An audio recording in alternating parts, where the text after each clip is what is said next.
This is a lecture from Open Tuition. For the free lecture notes that go with this podcast, please visit opentuition.com. So on we go to page 93 to explain these 6 stages of Kohlberg's model. So the pre-conventional, level 1, stage 1. In any action, individual thinks of themselves. This was the 10-year-olds. This was a typical 10-year-old response. They saw themselves as doing things right or doing things wrong. And if they saw it as wrong, then it was going to be punished. So it's a clear black and white situation. It's wrong to do this, and therefore you're going to be caught by the police and sent to prison. So this was very much an immature, naive attitude, but it's the level that a 10-year-old, it's the sort of thing that a 10-year-old will think. Actions are seen as being right or wrong, and the consequences being the reward or punishment. Wasn't it Dostoevsky? Did Dostoevsky write a book about this? Did Dostoevsky not write the book Crime and Punishment? Do you not read? Do you know people not? What do you do? You don't sing the national anthem. You don't follow Princess Anne on a horse. What do you do?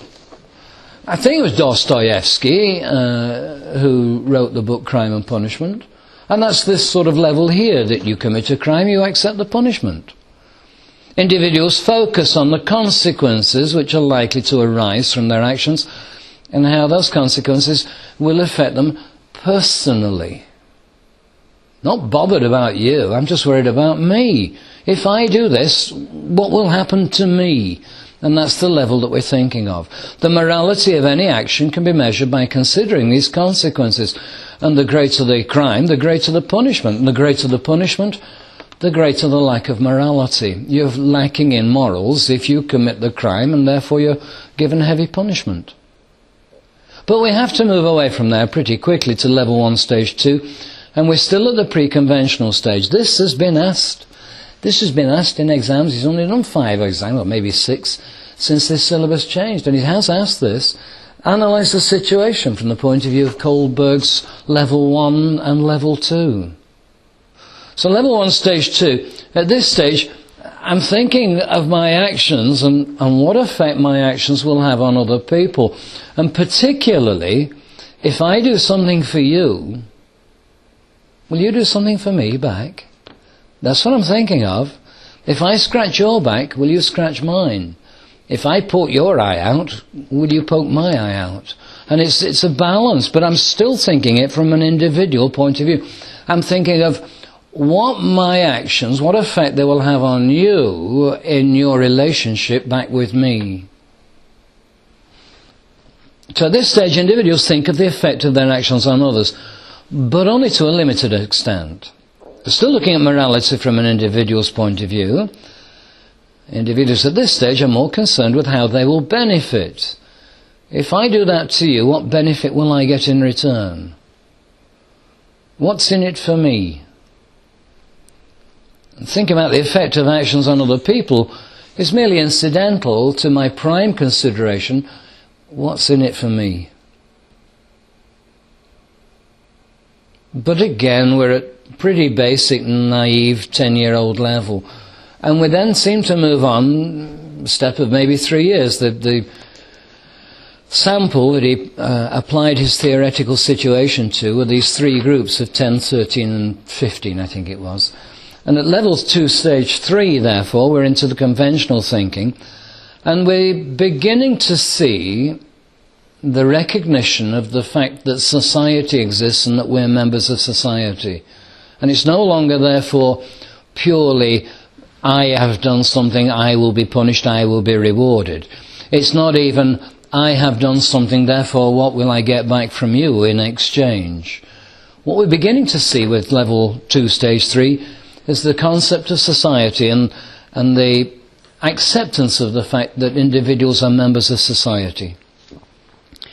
Actions then are taken are seen to affect society, and society may disapprove or approve of our actions, and the moral decision is the decision of which society approves. So you do something because you want society to like you. You don't want to incur the anger of society against you because of what you've done. Down towards the bottom of the page there, I want to be liked and well thought of. And I can achieve this by being not naughty. But recognition of society extends again only to my desire to be liked. I want society to like me, so what do I have to do to get society to like me? But then we move on to level 2, stage 4. And at this point the individual recognizes the importance of maintaining structured and functioning society. And if you accept that we need a structured society, you have also to accept that we need laws, and we need regulations, and we need rules that we abide by. And to the extent that those laws and regulations should be obeyed, if society is to be able to function. Do you want to live in a world where people openly break the law and get away with it? Or do you accept that there has to be a set of rules and regulations, and that you're a voluntary member of this club called humanity, the human race? You're probably an involuntary member of this club called the human race, but because you're a member of the club, then you have to accept the rules of the club. If one person breaks a law, why should everyone not break the law? And this is going back to almost traditional thinking from your own country, isn't it? That if one person breaks a law, why should we not all? I remember teaching down the road in a city with a name beginning V, and I was teaching at a place called Teacher's House, the city name, and then Teacher's House. And I went to the toilet one day, as you do. I went to the toilet and I lifted the seat up, and I'm doing what is necessary to be done. And scratched in underneath the toilet seat were the letters, the city name, and then TH, Teacher's House. And it's been scratched into the toilet seat. And the only reason it could be scratched in is to identify it in the event of somebody stealing it. Now, who wants to steal a toilet seat? And how? How do you sneak it out of the door, out past reception, with this seat hanging around your neck and the lid covering up there? How do you do it? And I was mentioning it to a student, and the student said, we grew up in a culture, which has now changed, we grew up in a culture that said, if there is something and it doesn't belong to anybody, then because it belongs to nobody, it might as well belong to me.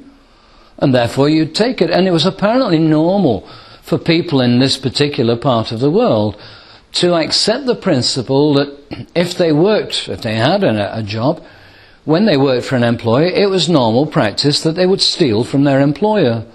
And that was the way that this nation grew up, that you just accepted. And employers, I presume, must have accepted the concept that they were going to be stolen from.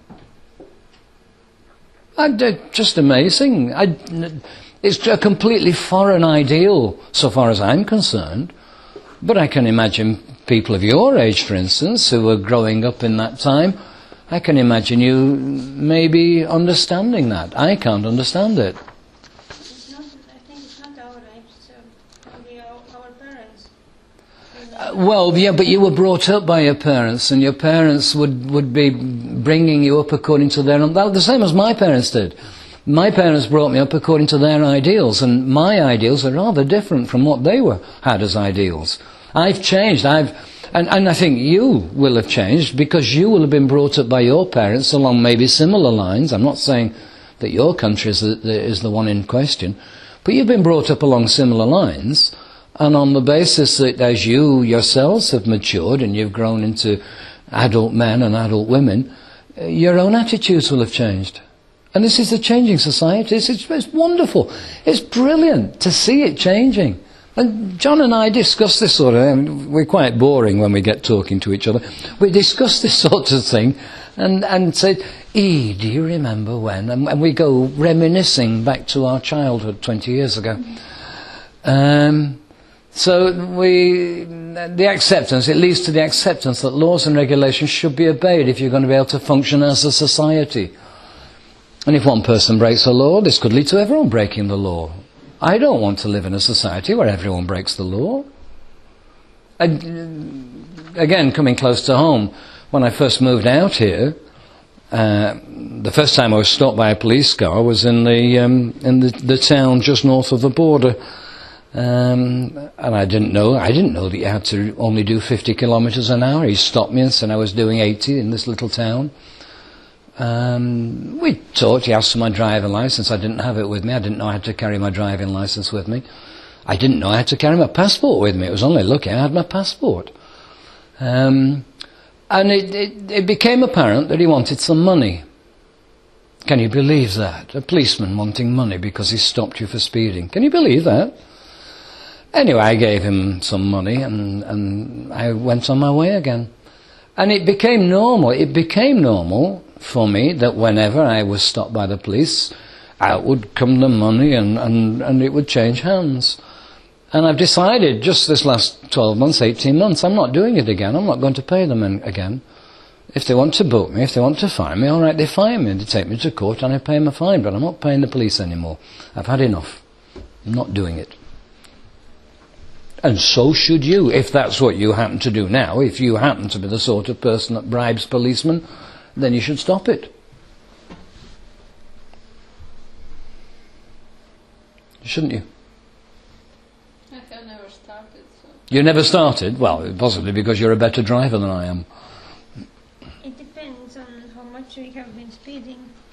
John was caught, and he didn't have any change. The smallest he had was a 200 note. From the smallest currency he had was a 200 note, and they told him that they were only going to charge him 120.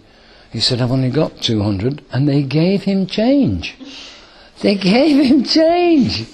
I can't believe that either. No, that's too much. Here, have some back. I heard this. Yeah? Some places like this. You've heard it or you've done it? No, I heard. You've heard it, yeah. Well, John probably tells the same story. It was him that got caught. So if one person breaks the law, everyone could break the law, and that in turn will lead to anarchy, and it breaks down society, it breaks down the rules. If people disobey the rules of the club, why should we all not disobey the rules of the club? So stage 4, and apparently this is the stage reached by most adults, involves the obeying of laws because they're laws. And because we obey the rules of society, then we're protecting the integrity of the society. It makes it better for everyone. Level 3, stage 5, we're into post-conventional, and Kohlberg does accept that this is still applicable. It's the next one which isn't. Level 3, stage 5 is known as the principled level. It's recognition that people are individuals, separate from society, and the morality of actions is viewed from an individual's own personal perspective.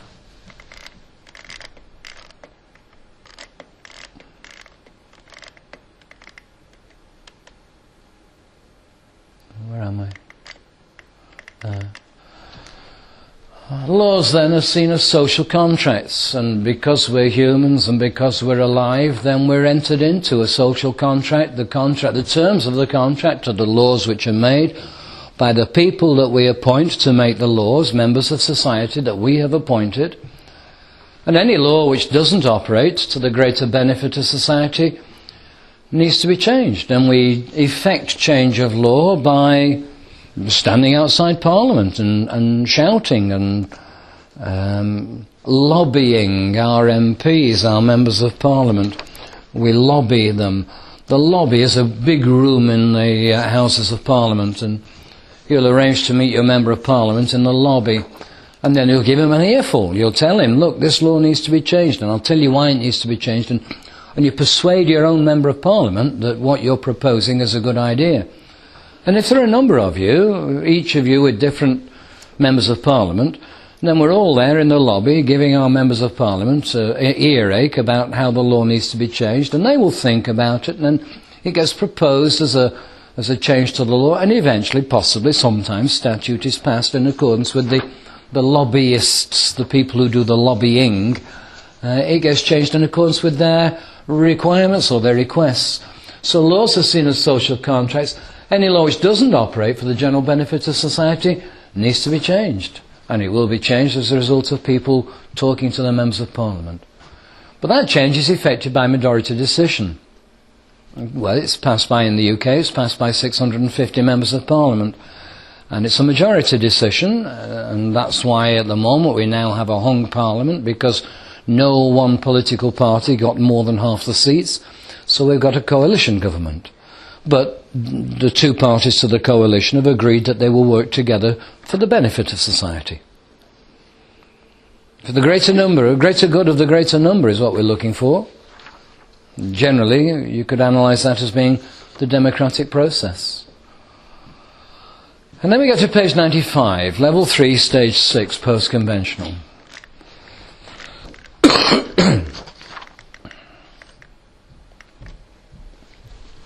Moral reasoning is based on abstract principles. It's just idealistic thinking principles. And it says that laws are only valid if the law itself is fair, if it's addressing what is at the moment an unfair situation and it's making it a fair situation. So that's what a law is meant to do. But if it's not founded in justice, if it's created in order to create inequity, unfairness, imbalance, then it needs to be changed. It's not a valid law. But if you accept that you're a member of society, and if you accept that you have to obey the laws and rules of society, then you also have to obey the laws and rules, even though they may be bad laws. But then you reach the stage and say, well, no, I'm going to break the law. It's a bad law. But then I must accept I shall be punished. I accept that if I break a law, then I will be punished. But this law is bad. Therefore I have a moral duty to break the law. You have a positive duty to break the law. You know you will be punished, you know you'll potentially go to prison, or you'll be fined, or reprimanded, or whatever. You know you're going to be punished for it, but for the greater good of society, this law needs to be changed. And the only way it's going to be changed is if I, and others like me, break it. So it's standing up against unfairness.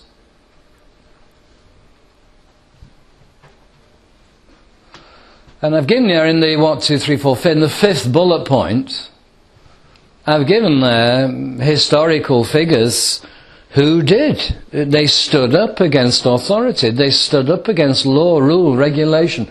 They stood up and said, this is wrong. This is unfair. This is against human rights. And I'm going to stand up against it, and I accept the punishment, because I'm a member of society, and society's rules say I should be punished. But the society is wrong. The rule is wrong. The rule needs to be changed.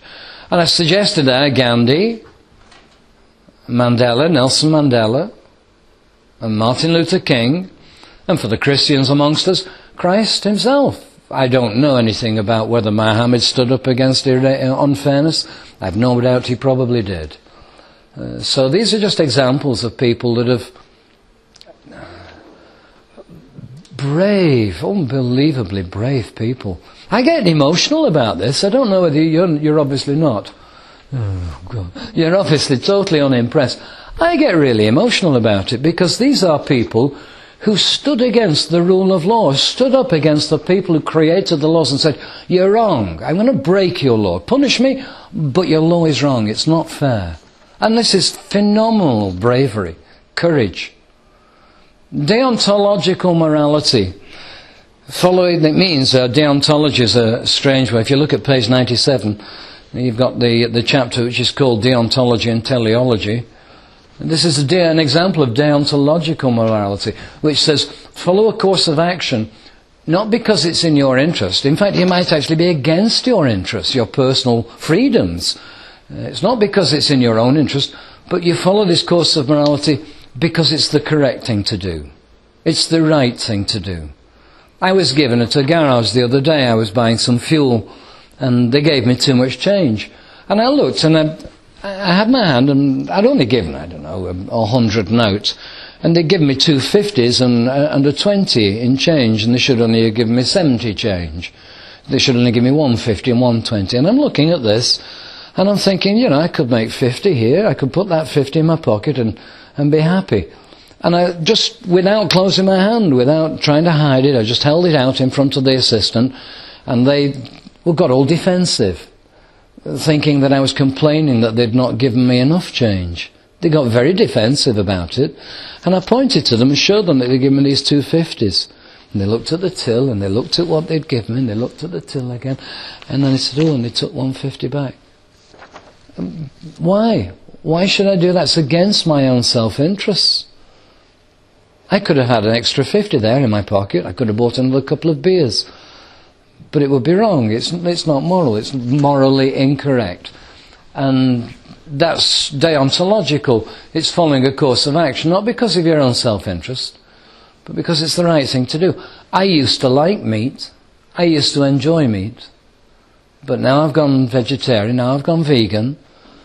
I think it's the right thing to do. I think for the sake of the animals that I would otherwise have eaten, I think it's the right thing for me not to be killing them or not to be encouraging others to kill them. So, social contracts, laws and regulations should be unnecessary. They should, shouldn't they? You should not need a set of rules. Society should. No, you shouldn't need it. Society should be such that, in an ideal world, society should be such that everybody does things because it's the right thing to do. Not because they're told to do it by law, regulation or rule, but because it's the correct thing to do. It's the morally upright thing to do. You shouldn't need rules. We're not so developed, I'm afraid. Tell me again. Society is not so developed yet. Well, no, that ideology still is in the very, very early stages. I don't think it's even been born. It's embryonic. It's not going to happen. It certainly won't happen in my lifetime, and may I suggest it won't happen in your lifetime either. You will always have rules and regulations and laws that you will have to comply with. But I suppose in another 1,000 years or 2,000 years, if humanity still exists, then you might find that there are no rules, no laws. But then we go back again, don't we? Because there's always going to be some people who say, if there's no rules and no laws, then I'll do things not because it's the right thing to do, but I'll do it because it benefits me. And we're back again at level 1, stage 1. So, social contracts should be unnecessary. Decision-making is not some theoretical, hypothetical, conditional exercise. Decision-making is categorical, it's absolute. You make a decision, you make a decision. You don't make a possibly I might do this if I could think of my true. We make a decision about the truth and fairness of the financial statements. We say that we planned our work in such a way that we have a reasonable expectation of discovering material misstatement, whether arising through fraud, error or other irregularity. I mean, how vague do you want to be on this? We planned it, and planning itself is subjective. A reasonable expectation, so not a perfect or absolute expectation, a reasonable expectation of discovering material misstatement. That is, we won't necessarily discover all misstatements, just the big ones. So how accurate are financial statements? How accurate are they? And when the auditors, when you, a room full of auditors, when you're qualified and you're signing audit reports, are you saying that the financial statements are correct and accurate? Or are you just saying that we think that they possibly might be close within material bounds? I'm asking you. It's category. Decision making is not theory, it's not hypothetical, it's not conditional, it's absolute. You make a decision. Shall I do this tonight or shall I not? It's a decision that you make. John Rawle describes the whole thinking as using a veil of ignorance.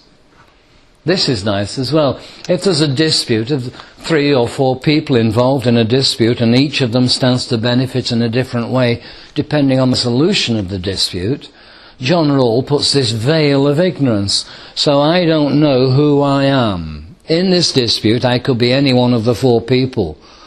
What would I want the others to decide in order that I should be best off? But I don't know who I am. So if I make a decision which is in this person's favour, I could actually be the other person on the other side. And I've just made a decision which is not in my favour if I'm on the other side, if I was somebody else. Do you follow this? All right. And this veil of ignorance, and if you, all of us, apply this veil of ignorance and think what would be the ideal, the moral, the ethical solution, the ethical decision to make, then that's what the consensus would arrive at. The resulting consensus is the action which should then be taken. And in this way, any action is not a means to an end, it's an end in itself. Action is taken because it's the right thing to do, not because it's expected or required by law, required as previously agreed.